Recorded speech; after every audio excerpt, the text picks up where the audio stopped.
Radovi na izgradnji etno sela Sokolov grad na Ravnoj Romaniji počeli su prošle godine i planirano je da to bude značajan projekat ne samo za opštinu Sokolac, već i za grad Istočno Sarajevo. Rukovodstvo Sokolačke opštine podršku za projekat zatražilo je i od vlade Republike Srpske, prije svega kada je u pitanju rekonstrukcija saobraćajnice, odnosno izgradnja treće trake, takozvane brze ceste preko Romanije, čime bi se Republika Srpska povezala sa susjednim zemljama, Srbijom i Crnom Gorom. I sigurno će to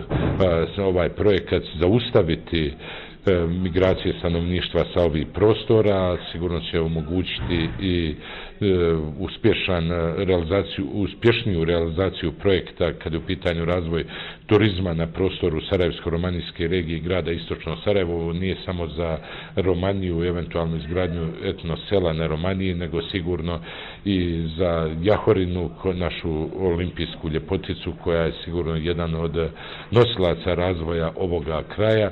i ostale turističke destinacije koje se nalaze na ovim prostorom i povezivanje putnih komunikacija, znači sa susjednim državama, danas bivšim republikama bivše Socijalističke federativne republike Jugoslavije. Odbornici Skupštine opštine Sokolac usvojili su i zaključak o raspodjeli budžetskih i kreditnih sredstava za izgradnju etno sela Sokolov grad i sportskog centra Sokolac.